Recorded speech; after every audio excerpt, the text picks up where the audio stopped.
بسم اللہ الرحمن الرحیم۔ السلام علیکم ناظرین کرام۔ آج میں آپ کے سامنے فتح مکہ کب ہوا تھا اس کے بارے میں بیان کروں گی۔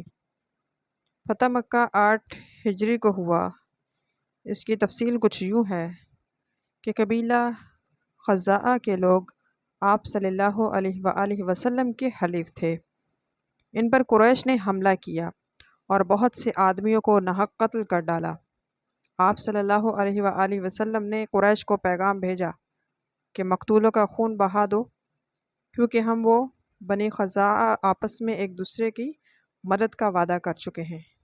اگر یہ بات منظور نہ ہو تو لامحالہ معاہدہ صلح حدیبیہ ٹوٹ جائے گا۔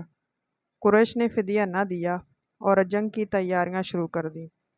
آپ صلی اللہ علیہ وآلہ وسلم نے بھی 10,000 صحابہ کے ساتھ مدینہ سے کوچ کیا، اور جس وقت مکہ کے قریب پہنچے تو قریش نے اس فوج کو دیکھ کر مقابلے کا خیال چھوڑ دیا۔ ابو سفیان رضی اللہ تعالی عنہ جو مکہ کا سردار اور آپ صلی اللہ علیہ وآلہ وسلم کا جانی دشمن تھا، مجبوراً آپ صلی اللہ علیہ وآلہ وسلم کی خدمت میں حاضر ہوا اور کہا، ہم لوگ آپ سے نہیں لڑ سکتے، لہٰذا اطاعت قبول کرتے ہیں۔ یہی امیر معاویہ کا والد تھا، اور اس کے بعد وہ اپنے خاندان کے ساتھ مسلمان ہو گئے۔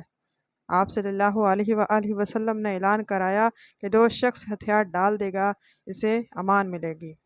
تمام قریش نے ہتھیار ڈال دیے۔ آپ صلی اللہ علیہ وآلہ وسلم 10,000 پاک اور نیک آدمیوں کے ساتھ مکہ معظمہ میں داخل ہوئے۔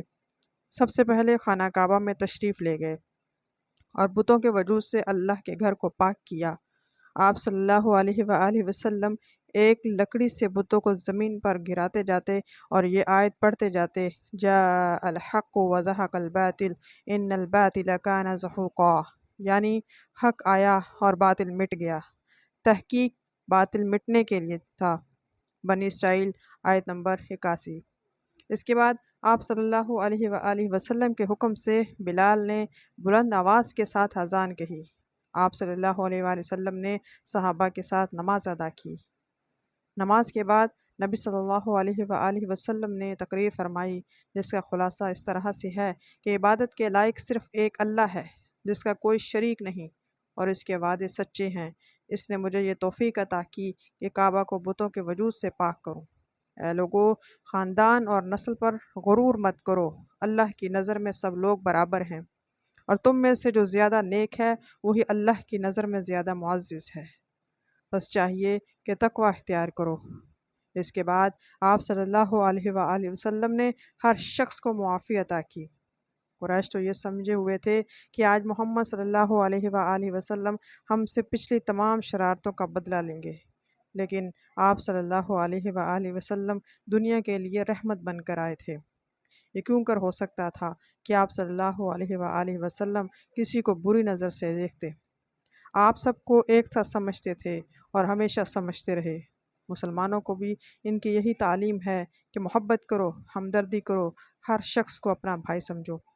آپ صلی اللہ علیہ وآلہ وسلم نے فرمایا، اے قریش، تم پر کوئی الزام نہیں، تم آزاد ہو۔ اگر آپ صلی اللہ علیہ وآلہ وسلم دنیاوی خیالات کے پابند ہوتے تو تمام قریش کو قتل کرا دیتے، لیکن محمد صلی اللہ علیہ وآلہ وسلم کی شان قابل غور ہے۔ آپ صلی اللہ علیہ وآلہ وسلم نے اپنی خوشی کے لیے کسی سے بدلہ نہیں لیا۔